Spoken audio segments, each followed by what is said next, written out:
Hello दोस्तों, नमस्कार। आप सभी का स्वागत है आपके अपने यूट्यूब चैनल रवि सैलानी पर। देखिए दोस्तों, जैसे मैंने आपको बताया था कि मैंने कहा था मैं आपको पर डे कोशिश करूंगा कि पुलिस के पेपर तक 2 वीडियो प्रोवाइड कराऊंगा। और मैंने कहा था कि प्रत्येक दिन हम क्या करें, 4 से 5 क्वेश्चन ऐसे होंगे जिनके बारे में थोड़ा क्या डीपली क्या करेंगे, अध्ययन करेंगे या थोड़ा उनका सार संग्रह पढ़ेंगे, ताकि आगामी एग्जामों में अगर यहाँ से क्या बनता है, कोई भी क्वेश्चन बनता है तो आप आसानी से उसको क्या कर सकें, आसानी से सॉल्व कर सकें। तो इसी संदर्भ में पुलिस के एग्ज़ाम को मद्देनज़र रखते हुए, जब तक पुलिस का एग्ज़ाम नहीं होता है तब तक हम इस सीरीज़ को क्या प्रत्येक दिन आगे चलाते रहेंगे। और आपके लिए क्या परीक्षा में बहुत ज़्यादा क्या होगी, ये उपयोगी होगी। आप इसमें देख रहे होंगे कि जो पहला क्वेश्चन दिया गया है, इसमें विश्व समुद्र दिवस कब मनाया जाता होगा। आप देख रहे होंगे विश्व समुद्र दिवस कब मनाया जाता है, परंतु मैंने इसको काफ़ी ढूंढने के पश्चात यहाँ पर जो ऑप्शन है वो था आपका सी। परंतु मुझे लगता है कि जो विश्व समुद्र दिवस है, क्योंकि इसमें जो समुद्र दिवस अगर आप सर्च करेंगे तो समुद्र विश्व समुद्री दिवस आ रहा है आपका कितना, 29 सितंबर को। जबकि आपका जो 8 जून को इसमें आंसर दिया गया है, 8 जून को आपका क्या है, विश्व महासागर दिवस है। और 8 जून को विश्व महासागर दिवस इसलिए मनाया जाता है क्योंकि मैंने बताया आपको कि जो 8 जून को विश्व महासागर दिवस बता रहे हैं, इस 8 जून को विश्व महासागर दिवस मनाने का प्रमुख उद्देश्य यह है कि महासागरों के महत्व को क्या समझना।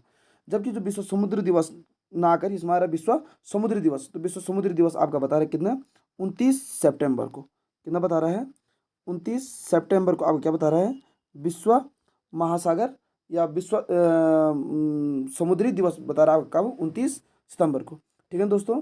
फिर इसमें जो आपका पहला ऑप्शन दिया है 3 जुलाई को, तो 3 जुलाई को आपको पता होगा, 3 जुलाई को आपका जो दिवस मनाया जाता है वो मनाया जाता है आपका कौन सा, राष्ट्रीय फ्राइड फ्राइड क्लेम दिवस। कौन सा मनाया जाता है, राष्ट्रीय फ्राइड क्लेम दिवस। क्या उद्देश्य है इसका, इसका उद्देश्य है जो तले हुए टुकड़े को तैयार करने का एक क्या है, पारंपरिक क्या है, तरीका है। तले हुए टुकड़ों को तैयार करने का एक पारंपरिक तरीका है। ठीक है ना। और आपका जो 8 जून की बात कर रहे हैं, 8 जून को बता रही है कि आपका कौन सा दिवस मनाया जाता है, आपका विश्व महासागर दिवस, महासागरों के महत्व को समझने के लिए। ठीक है ना। जबकि आपका एक ऑप्शन और दिया है इसमें 10 जुलाई। कितना दिया है, आप देख रहे होंगे दिया है आपको यहाँ पर 10 जुलाई। तो 10 जुलाई को आपको बता रहा है राष्ट्रीय मत्स्य किसान दिवस। कौन सा, राष्ट्रीय मत्स्य किसान दिवस बता रहा है आपको 10 जुलाई को। ठीक है ना। फिर इसी संदर्भ में आप देख रहे होंगे जो आपका नेक्स्ट क्वेश्चन है, प्रश्न नंबर 2। प्रश्न नंबर 2 आपका कि भारत के साथ स्वतंत्रता दिवस मनाने वाले कौन सा राष्ट्र है। तो भारत के साथ स्वतंत्रता दिवस मनाते हैं क्योंकि आपको पता है 15 अगस्त 1947 को भारत क्या हुआ था, आज़ाद हुआ था। कब, 15 अगस्त 1947 को क्या हुआ आपका, भारत आज़ाद हुआ। और 15 अगस्त 1947 को भारत आज़ाद हुआ, तो भारत के साथ ये भारत किससे आज़ाद हुआ, ब्रिटिश शासन से क्या हुआ, मुक्त हुआ आपका कौन, भारत। परंतु दक्षिण कोरिया, आपने सुना होगा दक्षिण कोरिया, सुना होगा। दक्षिण कोरिया 15 अगस्त को क्या, आधिकारिक रूप से क्या, 15 अगस्त को दक्षिण कोरिया आधिकारिक रूप से क्या हुआ, क्या मनाता है, मुक्ति दिवस मनाता है। हालांकि कोरिया ने कितना, 1 मार्च 1919, कितना, 1 मार्च 1919 को ही क्या कर दिया था, जापान से अपनी आज़ादी की क्या कर दी थी, घोषणा कर दी थी। किसने, दक्षिण कोरिया ने। ठीक है ना। परंतु 15 अगस्त को आधिकारिक रूप से मुक्ति दिवस मनाता है आपका कौन, दक्षिण कोरिया। ठीक है ना दोस्तों। फिर इसी में आप देख रहे होंगे जो आपका दक्षिण अफ्रीका है। दक्षिण अफ्रीका में क्या होता है, जो स्वतंत्रता दिवस होता है इसमें क्या होती है, एक राष्ट्रीय छुट्टी होती है। कहाँ, दक्षिण अफ्रीका में, मैंने कहा मैंने स्वतंत्रता दिवस पर क्या होती है, राष्ट्रीय छुट्टी होती है। और यहाँ पर स्वतंत्रता दिवस पर राष्ट्रीय छुट्टी होने का प्रमुख कारण यह है क्योंकि 27 अप्रैल 1994 को यहाँ पर क्या है, रंगभेद नीति से क्या मिली थी, आज़ादी मिली थी। कब, 27 अप्रैल 1994, 27 अप्रैल 1994। ठीक है ना दोस्तों। 27 अप्रैल 1994 को क्या मिली थी यहाँ पर, रंगभेद नीति से क्या मिली थी, आज़ादी मिली थी, रंगभेद नीति। ठीक है ना दोस्तों, रंगभेद नीति से यहाँ पर क्या मिली थी, आज़ादी मिली थी। ठीक है ना। तो 27 अप्रैल 1994 को मैंने क्या, यहाँ पर क्या होता है, क्या मनाया जाता है आपका स्वतंत्रता दिवस किस रूप में मनाया जाता है, एक राष्ट्रीय छुट्टी के रूप में मनाया जाता है। और 27 अप्रैल 1994 को यहाँ से क्या मिली थी, रंगभेद नीति से क्या मिली थी, आज़ादी मिली थी। ठीक है दोस्तों। फिर आपने देखा इसमें जो तीसरा क्वेश्चन है आपका द्रोणाचार्य पुरस्कार वाला। ठीक है ना। तो द्रोणाचार्य पुरस्कार वाला क्वेश्चन भी आपका बहुत ज़्यादा क्या बन जाता है, एग्जाम की दृष्टि से क्या हो जाता है, बहुत ज़्यादा क्या होता है, इंपॉर्टेंट होता है। द्रोणाचार्य पुरस्कार संबंधित है, तो आपको पता है कि द्रोणाचार्य पुरस्कार जो संबंध है यहाँ पर वो किससे, आपका खेल प्रशिक्षक से। किससे है, खेल प्रशिक्षक से। परंतु द्रोणाचार्य पुरस्कार जो है खेल प्रशिक्षक या खेल में क्या उत्कृष्ट कोचों को क्या दिया जाता है, आपका द्रोणाचार्य पुरस्कार दिया जाता है। और ये द्रोणाचार्य पुरस्कार दिया गया आपका कब से, 1985 से। कब से दिया गया दोस्तों, 1985 से मैंने कहा आपका जो द्रोणाचार्य पुरस्कार है ये दिया जा रहा है, ठीक है ना। 1985, ठीक है ना, पहला अलंकरण इसका 1985 में दिया गया था, ठीक है ना, द्रोणाचार्य पुरस्कार का। और इसी संदर्भ में जो आपका चिकित्सा के क्षेत्र में है, तो चिकित्सा के क्षेत्र में आपका जो पुरस्कार दिया जाता है वो दिया जाता है आपका कौन सा, चिकित्सा के क्षेत्र में दिया जाता है आपका कौन सा, डॉक्टर BC राय पुरस्कार, ठीक है ना, जिसकी स्थापना कब हुई थी, 1962 में हुई थी। किसके द्वारा की गई थी, भारतीय चिकित्सा परिषद द्वारा। भारतीय चिकित्सा परिषद द्वारा 1962 में क्या की गई थी, इस पुरस्कार की स्थापना की थी। चिकित्सा के क्षेत्र में दिया जाता है आपका कौन सा, डॉक्टर BC राय पुरस्कार, ठीक है ना।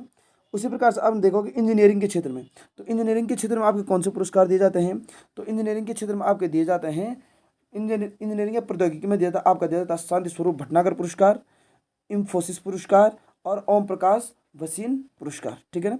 मैंने कहा आपको इंजीनियरिंग के क्षेत्र में कौन से पुरस्कार दिए जाते हैं, शांति स्वरूप भटनागर पुरस्कार, इंफोसिस पुरस्कार, विज्ञान से संबंधित है आपका शांति स्वरूप भटनागर पुरस्कार, परंतु इसका पूरा एक सिस्टम है कि जो शांति स्वरूप भटनागर पुरस्कार है इंजीनियरिंग और प्रौद्योगिकी के क्षेत्र में भी दिया जाता है, इंफोसिस पुरस्कार भी और ओम प्रकाश भसीन पुरस्कार भी आपका दिया जाता है, ठीक है ना दोस्तों। अब आप देख रहे हो यहाँ पर जो नेक्स्ट क्वेश्चन है लाला लाजपत राय, ठीक है ना, किस पुस्तक के लेखक हैं। तो आपको बताया जो लाला लाजपत राय हैं, लाला लाजपत राय जी यहाँ पर जो पुस्तक है इनकी वो है प्रमुखता कौन सी, अनहैप्पी इंडिया। अनहैप्पी इंडिया पुस्तक के लेखक कौन है आपके, तो वो हैं आपके कौन, लाला लाजपत राय, ठीक है ना। परंतु इन्होंने जो अनहैप्पी इंडिया के साथ साथ क्या लिखा, इन्होंने यंग इंडिया लिखा, ठीक है ना, इंग्लैंड डिबेट्स टू इंडिया लिखा, यंग इंडिया हुआ, और इंग्लैंड डिबेट्स टू इंडिया हुआ, the political future of India हुआ, the story of my life हुआ, और द पंजाबी। ये सभी किसने लिखे हैं, आपके लाला लाजपत राय जी ने लिखी हैं। क्या क्या लिखा है, अनहैप्पी इंडिया हुआ, ठीक है ना, यंग इंडिया हुआ, इंग्लैंड डिबेट्स टू इंडिया हुआ, the political future of India, the story of my life and the Punjab. ये सब किसकी हैं, आपके लाला लाजपत राय की, ठीक है ना। परंतु इसमें आप एक पुस्तक और देख रहे होंगे, इंडिया। तो ये इंडिया पुस्तक के लेखक कौन है, तो इंडिया पुस्तक के लेखक है आपके कौन, सुनील खिलरानी। कौन है, सुनील खिलरानी, ठीक है ना। और एक पुस्तक और है इसमें, मदर इंडिया। तो मदर इंडिया पुस्तक के लेखक कौन है आपकी, तो मदर इंडिया पुस्तक के लेखक हैं आपके कौन, कैथरीन मायो। कौन है, मदर इंडिया पुस्तक के लेखक कौन है आपके, कैथरीन मायो, ठीक। अब जो एक प्रमुख पुस्तक आती है यहाँ पर, यह है आपकी कौन, स्वराज तिलक। तो स्वराज तिलक पुस्तक के लेखक शायद आपके बाल गंगाधर तिलक जी हैं, ठीक है ना। और बाल गंगाधर तिलक जी को आप जानते हैं लोकमान्य के नाम से भी जाना जाता था, परंतु बाल गंगाधर तिलक जी की जो प्रमुख पुस्तक थी उसका नाम था वह क्या, गीता रहस्य। क्या था उसका नाम, गीता रहस्य, ठीक है ना। लोकमान्य बाल गंगाधर तिलक जी की जो प्रमुख पुस्तक थी उसका नाम था आपका गीता रहस्य, और ये लिखी थी इन्होंने कहाँ पर, आपकी लिखी गई थी ये पुस्तक मांडले जेल में। कौन सी जेल में, मांडले, कौन सी जेल में, मांडले जेल में, ठीक है ना दोस्तों, मांडले जेल में लिखी थी आप किसने, आपके बाल गंगाधर तिलक जी ने, ठीक है ना। तो ये था आपके किसके बारे में, बाल गंगाधर तिलक जी के बारे में, ठीक है ना। परंतु इसी में आपका जो नेक्स्ट क्वेश्चन है वो है आपका पांचवा क्वेश्चन, मदन मोहन मालवीय को महामना की पदवी किसने दी थी, ठीक है ना। क्वेश्चन आता है, बहुत बार बन भी सकता है क्वेश्चन। तो मदन मोहन जो मालवीय हैं, मदन मोहन मालवीय जी को जो महामना की उपाधि दी थी वो किसने दी थी आपकी, या पदवी दी थी वो किसने दी थी, आपके महात्मा गांधी जी ने दी थी, ठीक है ना। और महात्मा गांधी जी का भी आपको पता होगा बहुत बड़ा क्या है, योगदान है भारत की आज़ादी में। 1915 से लेकर 1948 तक जो गांधीवादी युग है आपका, इसमें तमाम प्रकार के आंदोलन किए हैं इन्होंने, किसके लिए, भारत के लिए। तो आपने देख लिया कि मदन मोहन मालवीय को महामना की पदवी दी थी किसने, महात्मा गांधी ने, ठीक है ना। और जो आपके बाल गंगाधर तिलक थे, ठीक है ना, यहाँ पर रखा तिलक, तो बाल गंगाधर तिलक जी को मैंने कहा लोकमान्य की क्या मिली थी उपाधि, बाल गंगाधर तिलक जी की उपाधि क्या थी, लोकमान्य, ठीक है ना। क्वेश्चन आता है बाल गंगाधर तिलक की उपाधि क्या थी आपकी, तो वो क्या थी आपकी, लोकमान्य, ठीक है ना।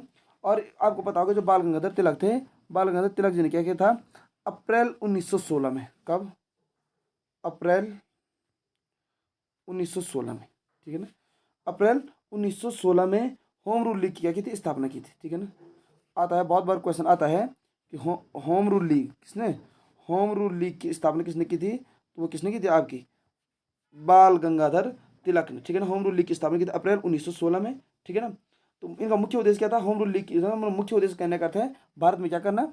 भारत में स्वराज स्थापित करना। क्या करना? भारत में स्वराज स्थापित करना। भारत में होम रूल लीग की स्थापना का प्रमुख उद्देश्य है कि भारत में स्वराज स्थापित करना। किसका उद्देश्य था ये? बाल गंगाधर तिलक जी का। ठीक है ना। तो भारत में स्वराज स्थापित करने का जो मुख्य उद्देश्य था, मैंने कहा आपको किसका था? आपका तिलक जी का था। किसका था? तिलक जी का था। ठीक है ना दोस्तों। तो आपने देखा कि मैंने आपको बताया कि जो बाल गंगाधर तिलक जी थे, इनका जो मैंने कहा प्रमुख पुस्तक थी, प्रमुख पुस्तक नहीं सॉरी, इनकी जो प्रमुख उपाधि मिली थी वो मिली थी लोकमान्य की। और अप्रैल 1916 में इन्होंने क्या की थी? होम रूल लीग की स्थापना की थी। इस होम रूल लीग की स्थापना का मुख्य उद्देश्य था क्या? भारत में स्वराज स्थापित करना। ठीक है ना। अब आपके हो गए हैं कौन कौन? तिलक जी हो गए हैं, आपके हो गए हैं मदन मोहन मालवीय जी के बारे में हो गया है। ठीक है ना। महात्मा गांधी जी के बारे में हो गया है। ठीक है ना। परंतु अब इनमें छूटे आपके कौन? जवाहरलाल नेहरू। तो जवाहरलाल नेहरू जी के बारे में आपको पता है, जवाहरलाल नेहरू जी आप क्या थे? भारत के क्या थे? पहले प्रधानमंत्री थे। और भारत के पहले प्रधानमंत्री होने के साथ साथ मैंने कहा इनकी एक प्रमुख पुस्तक थी, जिस पुस्तक का नाम था आपका क्या? Discovery of India. सुना भी होगा आपने, डिस्कवरी ऑफ इंडिया। तो डिस्कवरी ऑफ इंडिया पुस्तक के लेखक भी कौन था आपके? भारत की खोज डिस्कवरी ऑफ इंडिया के पुस्तक के लेखक कौन था आपके? ये था कौन? जवाहरलाल नेहरू या JL नेहरू। ठीक है ना। भारत की आज़ादी में महात्मा गांधी के विचारों का जवाहरलाल नेहरू जी पर भी क्या था? बहुत बड़ा क्या था? प्रभाव था। ठीक है ना। तो मैंने कहा ये एक उभरते हुए नेता बने महात्मा गांधी जी की शरण में। तो इनकी प्रमुख पुस्तक है कौन सी? Discovery of India. ठीक है ना। अब आप क्या आते हैं? सुभाष चंद्र बोस। ठीक है ना। सुभाष चंद्र बोस जी के बारे में आपको जितनी भी जानकारी दूं उतना क्या होगा? कम ही होगा। तो सुभाष चंद्र बोस जी का सबसे पहले तो है कि जो दिल्ली चलो का नारा दिया था, कौन सा? दिल्ली चलो का नारा किसने दिया था? तो दिल्ली चलो का नारा किसने दिया था? सुभाष चंद्र बोस ने दिया था। ठीक है ना। तुम मुझे खून दो मैं तुम्हें आज़ादी दूंगा, ये नारा भी किसने दिया था? तो सुभाष चंद्र बोस ने दिया था। तुम मुझे खून दो मैं तुम्हें आज़ादी दूंगा, ये नारा भी किसने दिया था? आपके सुभाष चंद्र बोस ने दिया था। तो ये था दोस्तों आज के कुछ क्वेश्चनों का थोड़ा बहुत सार संग्रह। मैंने कहा कि थोड़ा देख लेते हैं कि वास्तव में सही हो पाता है या टेक्निकली नहीं हो पाता है। अगर आपको सही लगे तो फिर हम इसको कंटिन्यू करेंगे, और नहीं तो फिर जो हमारा टॉपिक चल रहा है हमारे यूट्यूब से, उसी को हम आगे क्या चलाते रहेंगे। तो आपसे मेरा निवेदन है कि आप चैनल को ज़्यादा से ज़्यादा लाइक शेयर और सब्सक्राइब करें, ताकि मैंने कहा प्रत्येक बच्चे तक जो पुलिस की क्या करें तैयारी कर रहे हैं, क्या पता कोई क्वेश्चन की पुराने क्या है मॉडल पेपर है, इन मॉडल पेपरों को क्या कर रहा हूँ मैं थोड़ा सार संग्रह निकाल रहा हूँ, क्या पता यहीं से क्या बन जाए, आपका क्वेश्चन बन जाए। तो ठीक है दोस्तों, फिर कल मिलते हैं नेक्स्ट टॉपिक के साथ। ख्याल रखिएगा अपना। Thank you.